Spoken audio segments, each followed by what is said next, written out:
지난 주일에 봤던 요한복음 1장 오늘 본 말씀, 그 전의 말씀이죠. 그 말씀에서는 세례 요한의 두 제자와 또 안드레의 형인 베드로가 예수님 앞에 나와서 예수님의 제자가 되는 장면을 우리가 함께 살펴보았습니다. 오늘 본문 가운데 보면 예수님께서 직접 제자를 부르시는 장면이 나옵니다. 그 사람의 이름이 나오는데요. 누구입니까? 빌립이라고 하는 사람입니다. 빌립은 나중에 예수님의 12제자 중에 한 사람이 되지요. 빌립을 만나자마자 예수님께서 뭐라고 하시냐 하면 나를 따르라, 나를 따르라. 아주 분명하고 명료하게 말씀을 하십니다. 요한복음은요, 이 요한복음의 저자인 이 사도 요한이 요한복음을 저술하면서 이 말씀을 읽고서 예수님이 어떤 분이신가 읽는 사람들이 정말 예수님이 누구신가 알기를 원했습니다. 예수님은 하나님의 아들이시고 또 구원자로 이 땅에 오셨습니다. 아마 예수님께서 이 빌립에게 내가 바로 하나님의 아들이고 구원자다 그렇게 직접적으로 이 순간에 말씀하시는 않으셨을 것입니다. 그런데 예수님에게는요, 누구도 범접할 수 없는 어떤 권위가 있었습니다. 그래서 빌립을 향해서 나를 따르라 말씀하셨고 빌립은 그 말씀에 순종했습니다. 빌립은 예수님을 만난 이후에 정말 예수님께서 하나님의 아들이신 것을 믿었습니다. 그런데 여러분, 그렇게 한 이후에 빌립이 어떤 행동을 취합니까? 어떤 행동을 취하냐면 나다나엘을 찾아갑니다. 우리가 지난번에 말씀 보면서 안드레가 예수님을 만난 이후에 어떤 행동을 취했는지 우리가 함께 말씀 살펴보았습니다. 어떻게 하죠? 안드레가 예수님과 함께 지낸 이후에 형인 베드로를 찾아갑니다. 그리고 말하지요. 내가 메시아를 만났다. 내가 메시아를 만났다라고 말하면서 베드로를 데리고 예수님에게 데려갑니다. 마찬가지로 빌립은 예수님을 만난 다음에 나다나엘을 찾아갑니다. 그래서 함께 가자고 이야기를 하죠. 우리 교회에서는 11월 5일에 새가족 초청 잔치를 합니다. 아까 장로님도 기도를 하셨지만 새가족 초청 잔치에 100명을 초대하는 것으로 그렇게 기도하고 또 그렇게 초청 잔치를 하려고 합니다. 천국 잔치가 될 수 있길 원합니다. 저는 원래는 사실 이렇게 명수를 정하고 그렇게 초청 잔치하는 것 그렇게 사실은 마음에 많이 그렇게 원하는 그런 목회 스타일은 사실은 아닙니다. 그런데 이번에 새가족 초청잔치를 위해서 기도하면서 하나님께서 마음에 계속 부담 주시는 것은 이제 그런 것에 대해서 말씀하시면서 저에게 그렇게 계속 마음속에 느끼고 알게 해주시는 게 내가 그렇게 다 정하고 안 된다고 미리 이야기하고 그렇게 다 하려면 뭐하러 내가 기도하느냐. 내가 성도님들에게 하나님을 의지하자고 그렇게 늘 설교하면서 내가 나를 의지하는 게 뭐냐.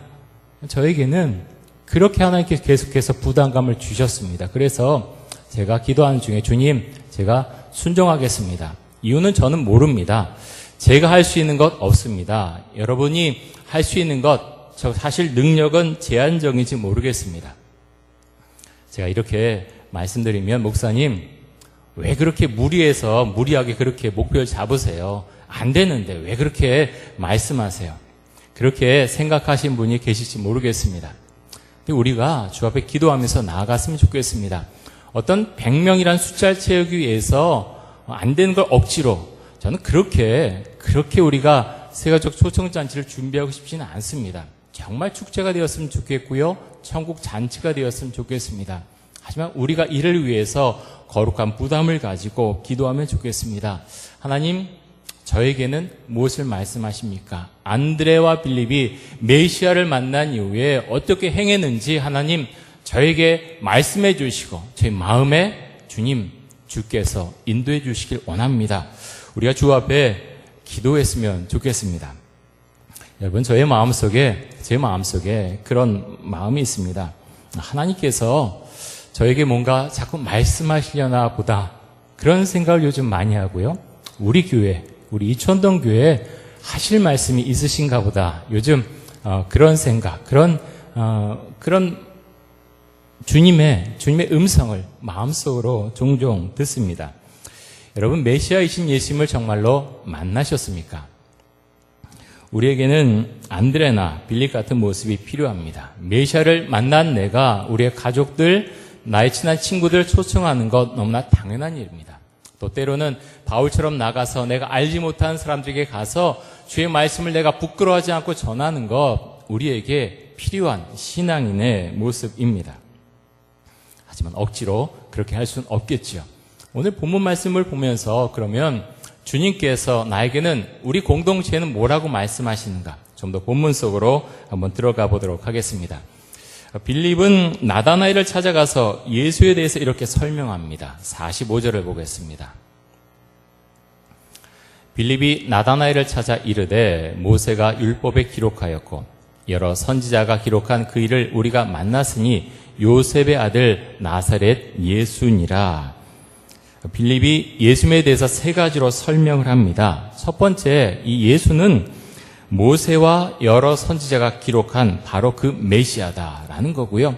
두 번째는 요셉의 아들이다라고 말했고, 세 번째는 나사렛 출신이다라고 설명을 했습니다. 그 말을 들은 나다나엘은 도무지 빌립의 이야기를 이해할 수가 없었습니다. 나다나엘은 아마도 하나님의 말씀을 잘 알고 잘 이해하고 있었던 사람으로 보입니다. 아마 빌립이 나다나엘에게 이 사람이 메시아다라고 말했을 때 모세가 말한 메시아, 그 이야기를 했을 때 신명기의 말씀을 떠올렸을 것입니다. 신명기 18장 15절에 보면 이렇게 말씀합니다. 내 하나님 여호와께서 너희 가운데 내 형제 중에서 너를 위하여 나와 같은 선지자 하나를 일으키시리니 너희는 그의 말을 들을지니라. 자, 여기 나오는 나와 같은 선지자 하나, 이 말이 메시아를 가리키고 있는 말입니다. 나다나엘은 아마 빌립의 말을 들으면서 신명기의 말씀, 신명기 18장의 말씀을 떠올렸을 것입니다. 그런데 나다나엘의 마음 가운데 정말 마음에 걸리는 것은 이 빌립의 말에 따르면 이 메시아가, 이 예수가 나사렛 출신인데 이 말을 도무지 나다나엘은 이해할 수 없었습니다. 요한복음 1장 46절에 보면 이렇게 말씀합니다. 나다나엘이 이르되 나사렛에서 무슨 선한 것이 날 수 있느냐? 빌립이 이르되 와서 보라 하니라. 자, 예수님 당시에 나사렛은 정말 별 볼일 없는 아주 총구석이었을 것입니다. 지금 성지순례 가면 물론 다르지요. 굉장히 큰 도시로 그렇게 성장을 했습니다. 하지만 예수님 당시에 이 나사렛이라고 하는 곳은 정말 촌구석, 그리고 갈릴리 지역은 특별히 이방인들도 많이 모여 살고 있던 그런 지역이었습니다.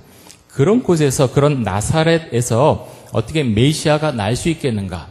나다나엘은 그렇게 생각을 했다는 거죠. 특별히 성경 말씀을 잘 알고 있는 나다나엘은 메시아가 베들레헴에서 태어난다는 것을 알고 있었을 것입니다. 미가 5장 2절에 보면 이렇게 말씀합니다. 베들레헴 에브라다야, 너는 유다 족속 중에 작을지라도 이스라엘을 다스릴 자가 내게서 내게로 나올 것이라. 그의 근본은 상고의 영혼에 있느니라. 자, 여러분, 예수님이 어디서 나셨습니까?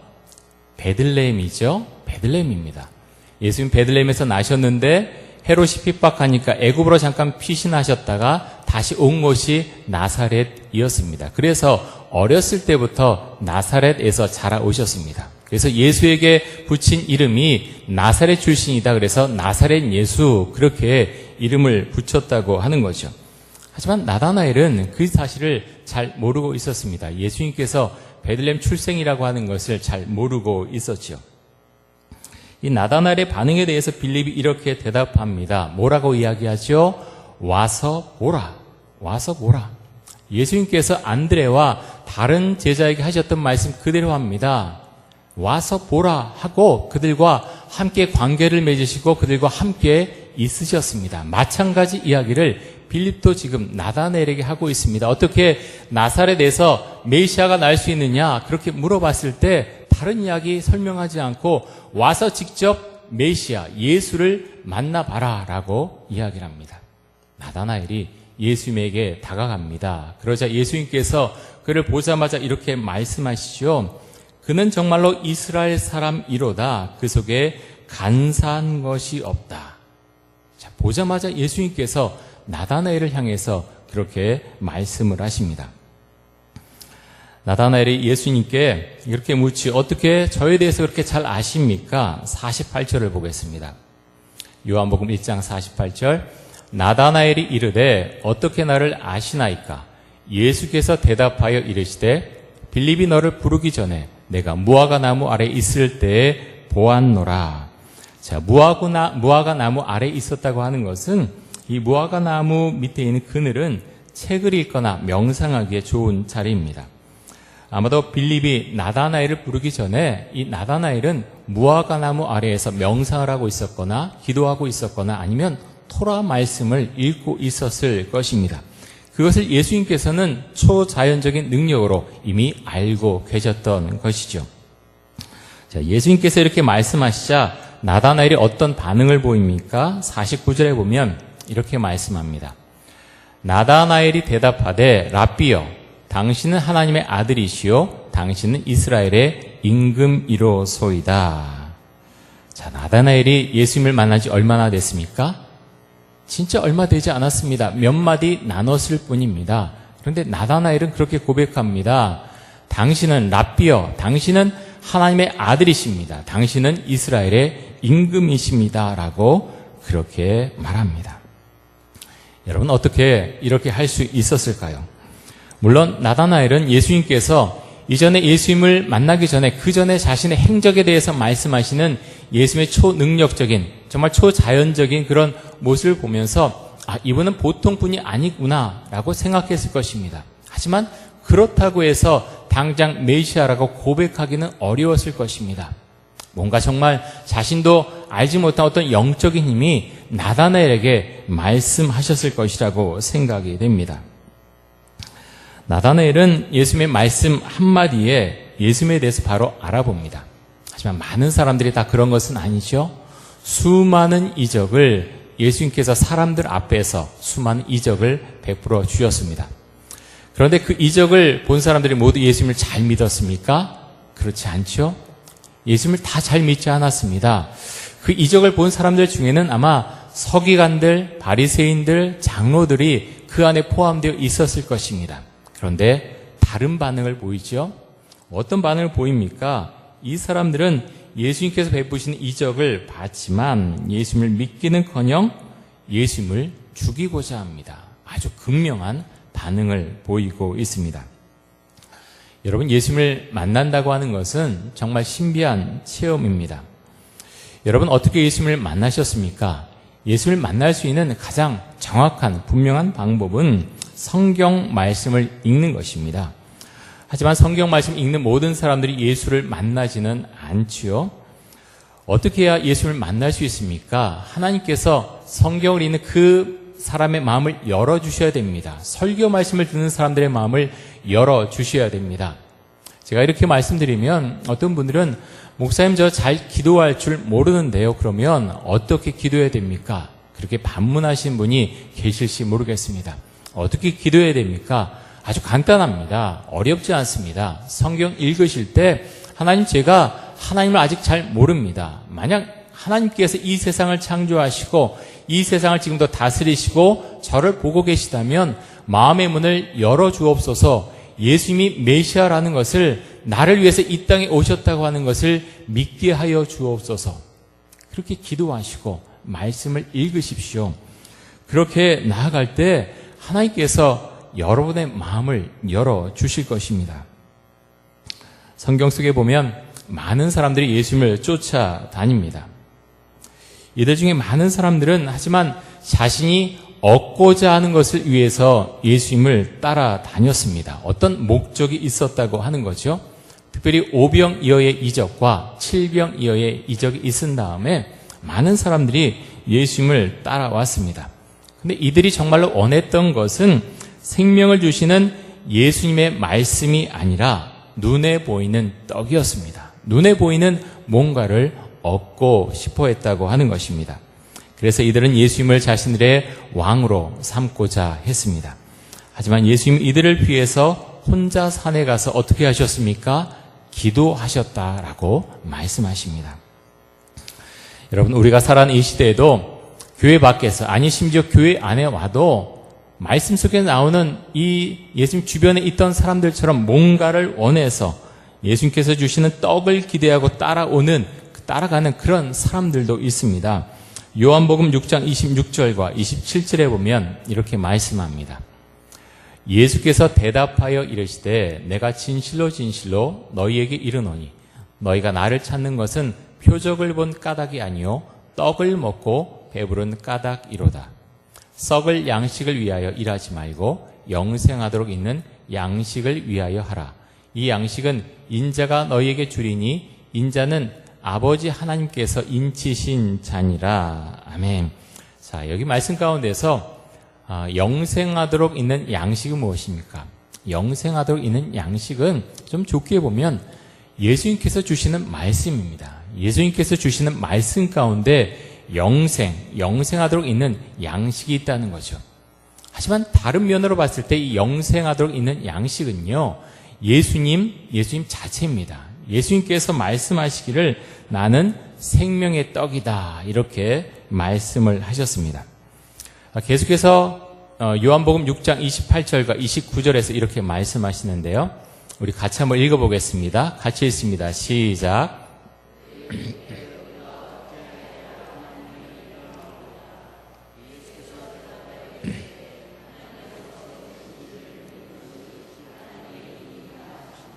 아멘. 자, 여러분 말씀 가운데서 뭐라고 말씀하셨습니까? 하나님의 일이 어떤 일입니까? 가장 중요한 하나님의 일이 무엇입니까? 예수님을 잘 믿는 것입니다. 예수님을 잘 믿는 것이 하나님의 일입니다.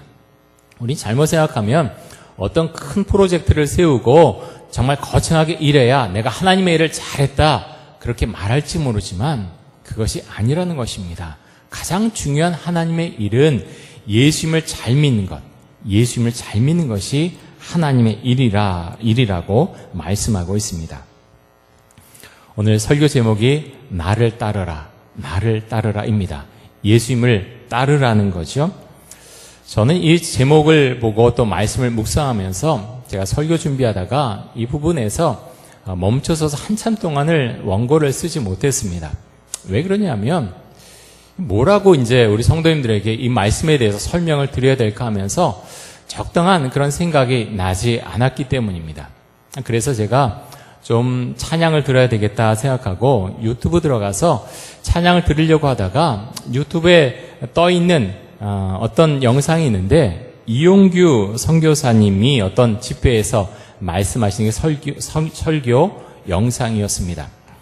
여러분 이용규 선교사님 아시죠? 몽골에서 선교하시고 지금 인도네시아에서 선교하신 분인데 근데 설교 중에 선교사님이 그런 이야기를 하세요. 아내가 이제 얼마 안 된 설교 영상입니다. 이제 8월 중에 있었던 그 말씀하시면서 하셨던 말씀인데 그 사모님이 이용규 선교사님의 사모님이 이용규 선교사님에게 그런 이야기를 하셨다는 거예요. 여보, 우리가 선교지로 나올 수 있었던 것은 우리 인생에 있어서 가장 큰 축복이었던 것 같아요. 무엇보다도 내가 확실하게 축복이라고 느끼는 건 당신이 예전보다 훨씬 더 좋은 사람이 되었다는 거예요. 저는 이제 본문도 설교하고 여러 가지 이제 말씀하시는데 이 부분이 참 마음속에 확 와닿았습니다. 얼마나 좋으실까? 얼마나 좋으실까? 또 생각하면서 내 아내는 나에게 뭐라고 느끼고 뭐라고 이야기할까? 좋은 평가가 날지는 잘 모르겠습니다. 잘 모르겠는데 이 말씀이 제 마음속에 확 들어온 것은 예수 믿는다는 게 이런 것이구나. 예수님께서 나를 따르라라고 말씀하셨는데 거창하게 우리가 말씀할 수 있습니다. 물론 예수님의 십자가를 지고 희생과 헌신하며 주를 따라가는 것, 목숨까지도 아까워하지 않는 것, 그것이 예수님을 따라가는 것입니다. 하지만 보다 근본적으로는요, 예수 믿고 이전보다 훨씬 더 좋은 사람이 되는 것입니다. 여러분 어떠십니까? 여러분은 예수님 믿고 나서 이전보다 정말 좋은 사람이 되셨습니까? 한번 생각해 보시고 또 가족들끼리 또 친구들끼리 성도들끼리 한번 그런 이야기를 나누시면 좋겠습니다. 여기에 좀 더 하지만 좀 더 보충해야 될 것 같아요. 이것만으로는 예수 믿는다는 것이 무엇인가 좀 부족합니다. 그렇죠? 이제 9월 중에 안수 집사님들과 함께 제자 훈련을 시작하려고 합니다. 근데 이 교재가 선한 목자교회 유기성 목사님께서 쓰신 예수님의 사람이라고 하는 책인데요. 이 책 머릿말에 보면 유 목사님이 그런 말씀을 하십니다. 주 예수님과 행복한 동행을 하도록 도와주는 것이 제자 훈련입니다. 참 정확하게 표현을 하셨죠. 제자 훈련의 목적이 무엇인가 하면 예수님과 함께 행복하게 동행할 수 있도록, 정말 예수님과 매 순간 살아갈 수 있도록 해주는 것, 그것이 제자 훈련의 목표다. 그렇게 말씀을 하셨습니다. 여러분, 우리의 신앙이 깊어진다고 하는 것이 어떤 의미를 갖습니까? 저는 이용규 선교사님과 그리고 유기선 목사님의 그 말씀을 합치면 아주 정말 좋은 그런 정의가 된다고 생각을 하는데요. 예수님을 잘 믿으면 예전보다 내가 훨씬 더 좋은 사람이 되고 예수님과 행복한 동행을 하게 됩니다. 이것이 예수님을 따르는 것의 정의입니다. 물론 더 깊이 들어가서 더 그렇게 이야기할 수는 있습니다. 하지만 여러분, 십자가의 삶은요, 억지로 되는 것이 결코 아닙니다. 나의 십자가보다 더 근본적인 것은 예수님과 나와의 관계입니다. 그 관계 속에서 우리는 십자가를 지고 가는 것입니다. 억지로 지고 갈 수는 없는 것입니다. 성경에 나오는 바울이나 베드로, 이런 사람들이 억지로 십자가를 결코 지고 가지 않았습니다. 여러분, 하나님을 잘 믿으시기 바랍니다. 예수님께서 말씀하시기를 나를 따르라 이렇게 말씀하셨습니다. 나를 따른다는 것이 무엇입니까? 나를 따른다는 것은, 예수님을 따라간다고 하는 것은 예수님과 행복하게 동행하는 것이고요. 예전보다 훨씬 더 좋은 모습으로 새롭게 태어나는 것을 말합니다. 여러분, 하지만 이것은 어떤 인위적으로 만들어갈 수 있는 것은 아니죠. 성령님께서 우리 자신을, 우리 한 사람 한 사람을 그런 사람으로 만들어 가시는 것입니다. 여러분, 여러분의 요즘 모습은 어떻습니까? 예수 믿는 사람 같습니까? 예수 믿는 사람 같은 모습이 나의 삶 가운데 나타나고 있습니까? 여러분의 생각을 통해서, 여러분의 말을 통해서, 언어를 통해서, 여러분의 행동을 통해서 예수 믿는 사람 같은 그런 것들이 나타나고 있습니까? 두 가지를 점검해 보시면 좋겠습니다. 첫 번째는, 나는 예수님과 함께 행복하게 살아가고 있는가? 그것을 점검해 보시고요. 두 번째는, 나는 예수를 믿고 나서 정말 예전보다 훨씬 좋은 사람이 되었는가? 그 두 가지를 꼭 점검해 보시기 바랍니다. 왜 그렇습니까? 여기서 말하는 좋은 사람은 어떤 사람입니까? 관계입니다. 관계. 첫 번째는 하나님과 예수님과 나와의 관계이고요. 두 번째는 사람들과의 관계입니다. 성경은 관계에 대해서 수도 없이 많이 말씀하고 있습니다.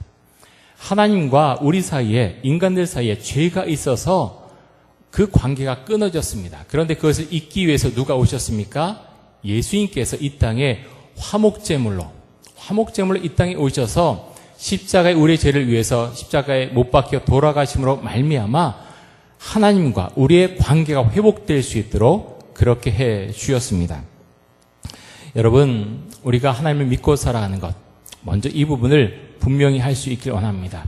여러분, 주님과 함께 살아가고 있습니까? 주님과 함께 살아감으로 정말 행복한 신앙생활을 하고 있습니까? 이 부분이 분명해야 되고요. 두 번째, 정말 내가 예수를 믿음으로 예전보다 정말 좋은 사람이 되었는가? 관계가 회복되고 정말 성숙한 사람으로 변화되어져 가고 있는가? 이 두 부분에 있어서는 우리는 결코 양보할 수 없을 것입니다. 정말 예수님을 따라가는 복된 인생들이 되실 수 있기를 간절히 소망합니다.